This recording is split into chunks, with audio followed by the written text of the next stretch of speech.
America, and welcome to Invent America, because America invents. This episode of Invent America is brought to you by America's Inventor Lady and Home Talk USA. Home Talk is a proud member of the King's Broadcasting Network and has been bringing to you the best of America's home-based product innovation since 1998.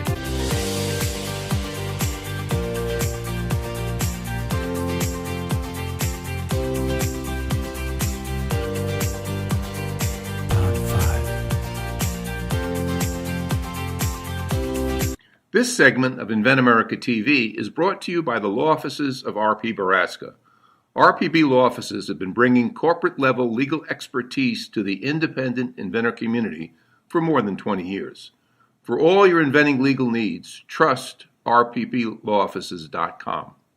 Our first guest today is Al Mango. He has got this amazing product. We have all used it, and we just didn't know that Al was the inventor of it.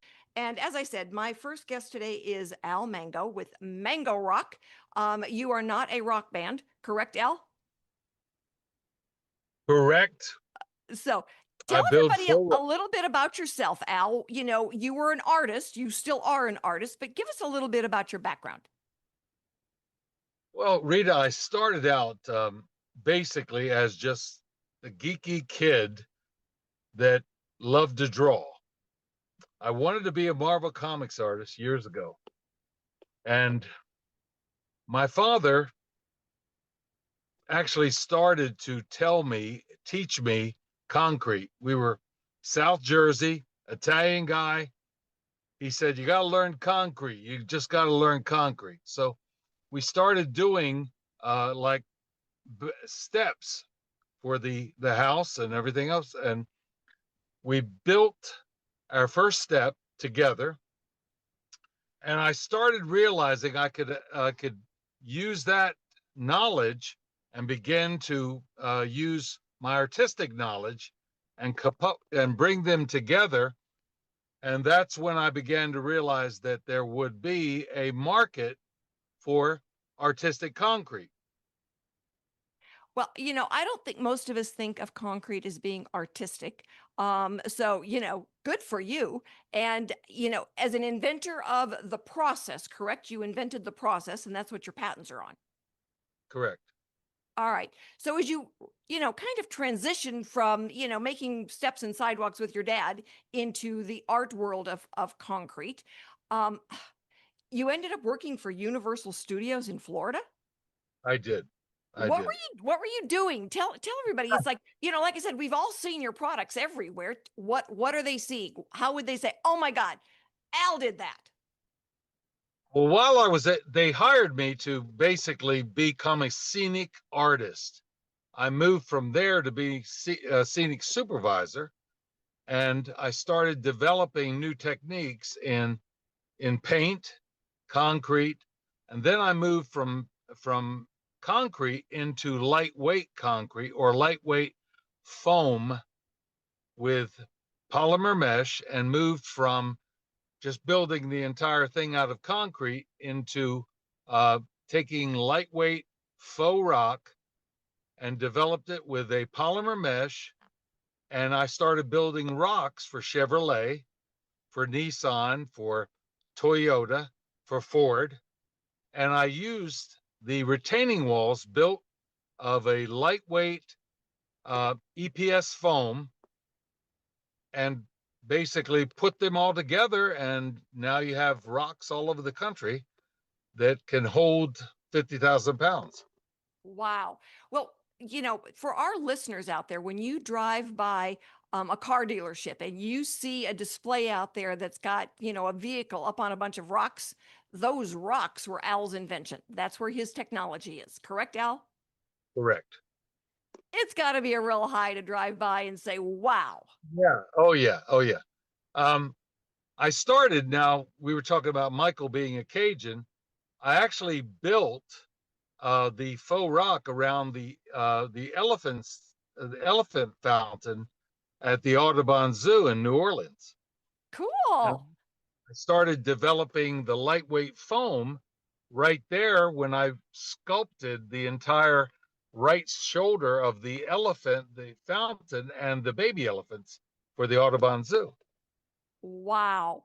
So, you know, how how do you, is it that people just see you, different companies and, they've got this imagination saying, "Oh, we need some rocks, let's call Al." How does that work for you? Well, years ago, I was living in South Carolina, and someone had heard that I was doing a lot of waterfalls, those lightweight waterfalls that I developed. And a gentleman asked me if I would build a rock for a dealership in Greenville, South Carolina. So I just built this beautiful rock. It was the Dick Smith Automotive Group, and it was a gentleman by the name of Bill Goodwin, and very wonderful man, but very skeptical. And so he simply said to me, he said, I don't know you. And I came right, he was from New York. He's in New York. He said, I don't know you. And I said, I don't know you. And you're a car dealer. Guy writes me a $10,000 check right there within 5 minutes. And so I built this huge rock for Dick Smith Auto Group, and it's still in existence today, and went by, and the paint job is still right there. I built a huge boulder that covered over the all the plumbing and everything of the rock, because we had waterfalls and everything else. And it was lightweight foam. Someone actually gave me all this massive amounts of foam, and so I started using it, building rocks, building the ram's head for the Jeep and Ram, Jeep, Dodge, Chrysler, Ram.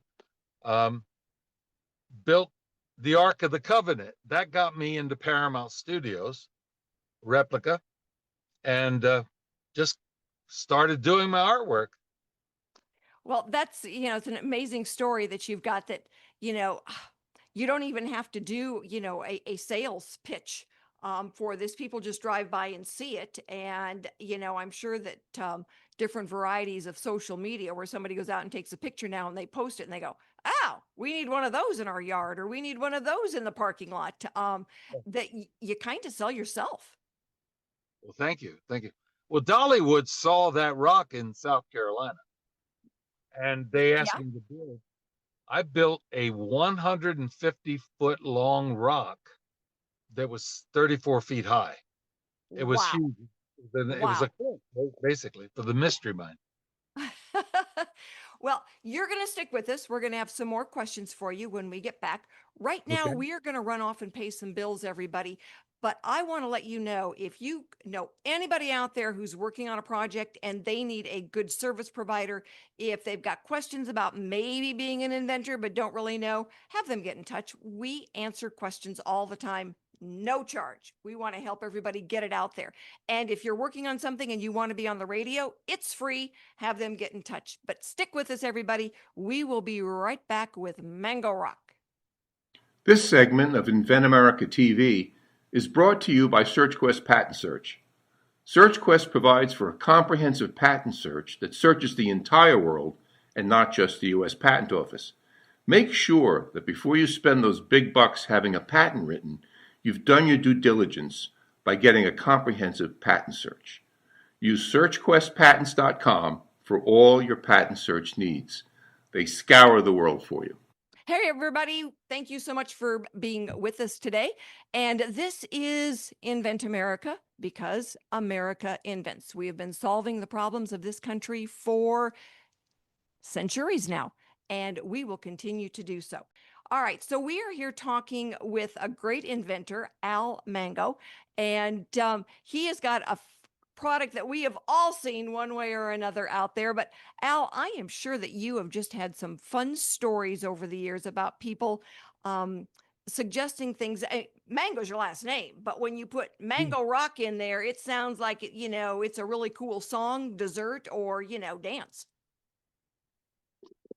That's what happened. Was the Orlando Sentinel came out to do an article at a dealership that I was building. I was building a huge, like 80-foot long rock that was 12 feet high. and my company's name was Terracina. And the guy looks at me and he says, "Why are you calling him Terracina?" And I said, "Well, it means in Latin, it means land scenes." He said, "Why don't you name them MangoRocks?" And I changed the name of my company. It doubled the next year. I am sure it did, because MangoRock just, it sounds so much fun. And, I've had inventors that have named, products, and I'm thinking, why that? Nobody knows to Google that. And so we'll think about a tagline or changing the name. It's like when I tell people, when they're saying about the name, it's like, what would someone Google to find you? And I am sure that they Google rocks to find you, Al. Yeah, they usually do like fake rocks, artificial rock, or faux rock. And they do faux rock or fake rocks or artificial rock for trucks and cars and SUVs. And I'm number one in Google on that. So I am sure you are. It is a valuable spot to be in. So when you go about your process, I mean, we're looking at, made in America. So your product is made here, but walk us through a little bit about the process. You have everything trucked into a location, and then you say, pour this much into a container and stir it up. What goes into it? well, I started out and actually it was Marine Chevrolet from Jacksonville, North Carolina, the home of Camp Lejeune. They called me up and they said, "We want you to build a lightweight faux rock retaining wall and then make it so that we can put, 500,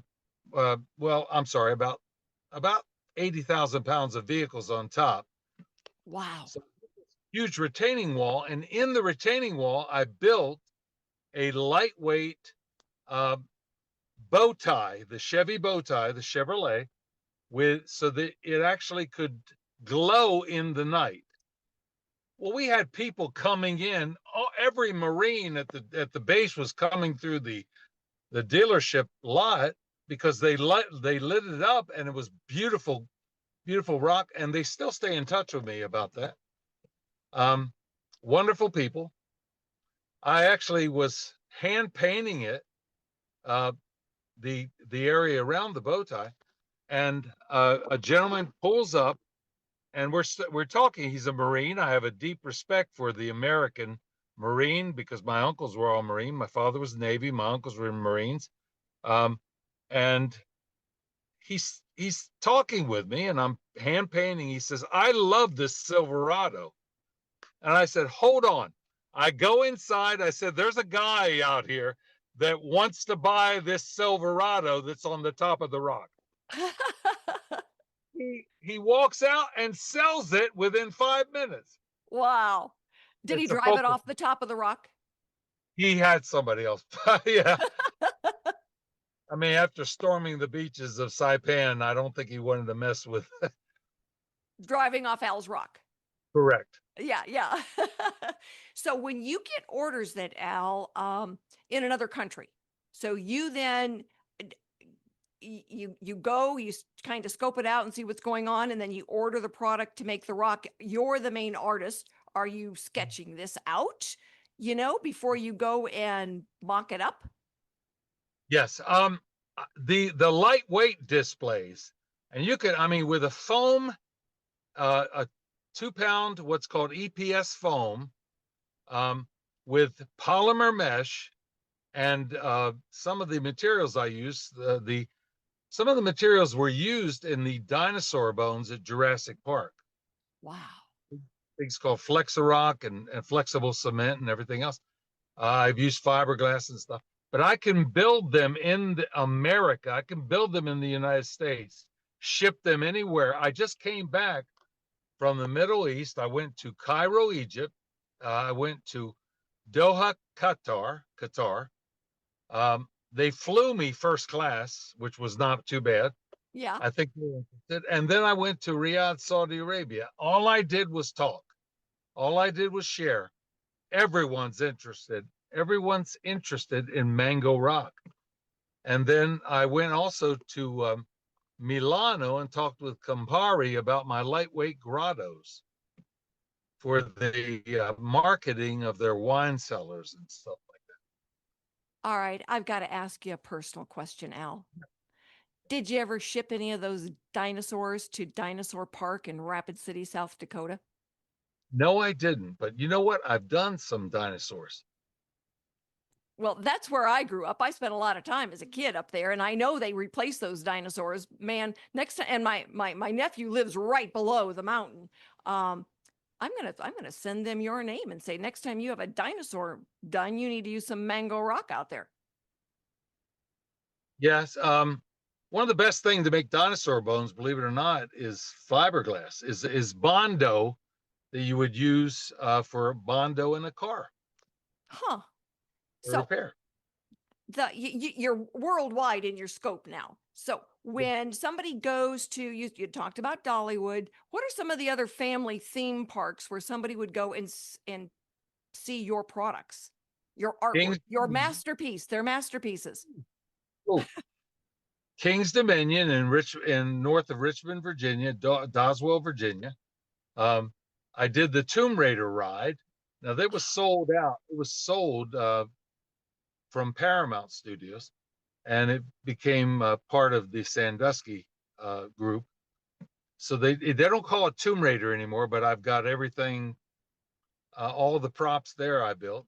Then I came to Dollywood and also did Popeye's Toon Lagoon at Universal Studios Islands of Adventure. Okay. So that is so cool. I just find it fascinating, that there are inventors out there like yourself who, they do these huge projects and everybody sees them, whether you're driving by a dealership or you're going to a theme park with your family.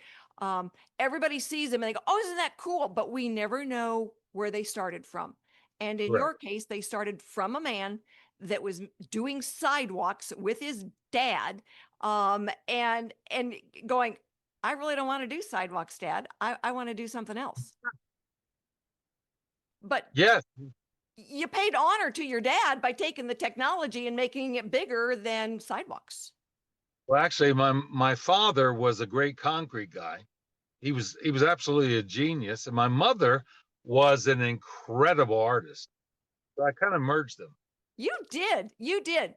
Well, we are going to take a quick break. And when we get back, we'll finish up with Al and his story. And I want to let everyone know if you are out there and you've got a product, let us know because we would love to get you on the radio. We would love to hear more about your story. And we would like to tell all of America about the product that you are selling, so that they know what problem you have solved. So stick with us, America, and we are going to share with you some more of that story. If you're an inventor or you know an inventor out there who would just like to be able to have a conversation with other inventors, join the Inventors Roundtable. It's free. The meetings are virtual, so you can be anywhere in America and talk to another inventor. And for a lot of folks out there, understanding the process, being able to ask questions, getting good service provider information is critical to the inventing process. So, got questions? Want to join? It's free. inventorsroundtable.org. Hello, America, and thank you so much for being with us this afternoon as we present to you Al Mango with MangoRock, incredible inventor, wonderful story. So, Al, it has been wonderful to have you with us today and tell the story and all the different travels. But I find it fascinating that you took the best of your dad and the best of your mom and honored both of them by combining your technology into a new product. Well, they taught us to innovate. Um, my father had the philosophy: you don't buy your kids massive amounts of toys. You let them experiment. So we were always working on something. Tree houses, underground forts. Instead of buying toys for us, they would buy us things to stimulate our minds. Shovels, which stimulated Yeah. our I had a friend ask me the other day, "What kind of vitamins are you on? You look so strong and fit." And I said, "It's called a weed whacker." Every day we go out with a weed whacker and we cut something down. It keeps me fit. Oh, shoot. So it's what's next, Al? Where, you're looking at building the next rock. What's next? Well, I'll be honest with you. The lightweight, the future for MangoRock is not with massive amounts of concrete. It's lightweight. It's development of harder and more flexible coatings, such as flex rock, and you can literally ship it anywhere in the world and drive on it. And on my website, MangoRock.com, you can see where I've actually developed things for Nissan that you can ship them in for shows and everything else, and drive right on them. It will hold 50,000 pounds because it does.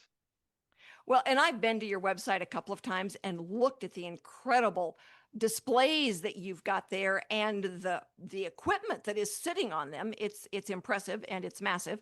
And so being able to create something that you can easily ship, so it allows you still to have control of that intellectual property, because that's important.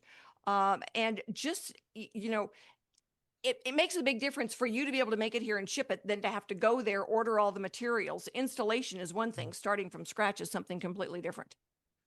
Well, Rita, let me interject here, but Rita, we all know that shipping costs, weight and shipping costs. So just the point of him cutting that part of the equation out to make it cheaper to ship because his material is lighter, man, that's more than half the battle, to be honest with you, to make it affordable, because it don't make sense if, so many technologies out there can be developed, but they have to figure out how to ship it, and then the shipping costs will just kill you. It just makes it not feasible.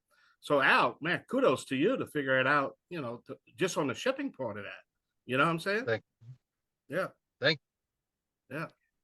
So where are we going to see your next big project? Not the technology, but what's coming? Where are you on the road to next?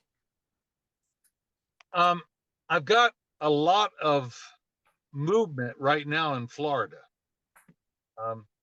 I was talking with a Chevy dealership in Central Florida and a Ford dealership also 20 miles away from each other. They're very interested.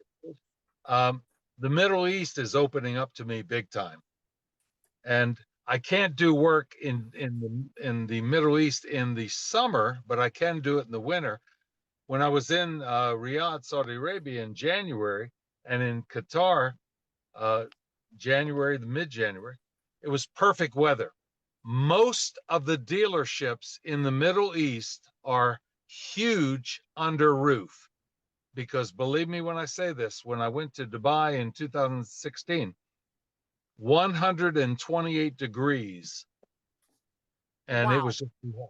Oh yeah, no kidding. I can understand why everything is indoors there with air conditioning. Correct. So, it's been wonderful to have you, Al.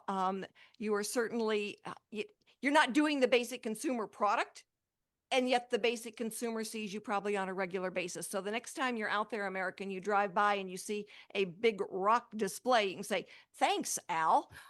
We're really, really glad that you're doing this. Yeah. So Thank you very much. Well, it's been a pleasure to meet you, and thank you for reaching out, and a pleasure to hear your story online, and congratulations for everything that you do. I know that it's always interesting to meet Americans who are manufacturing here and keeping everything here. That's a big deal these days. It is. So, what kind of challenges have you run into, Al? Basically just trying to deal with car dealerships are notorious for being very, I guess you could say, difficult. And I'm trying to present to them artwork, and they're saying, no, we want the functionality of it. But I usually work through it, and I have built some massive things around the country. Oklahoma, Wow. 80 foot, 90 foot, 12 feet high, all over the state, all over California. I've got them in Elk Grove, California, Toyota. I've got 3 huge displays at Palm Springs Ford. Bill Ford comes by once a week and looks at my rocks. Good Which for I you. think- Good All for right. you. Good for you. Well, it's exciting. And next time I see a big display, I'll wave when I go by. Thank you so much for being with us today. Thanks everyone for joining us today. We will be back next week with more stories on getting products from mind to market. We will have new inventors and industry experts. So join us and have a wonderful week.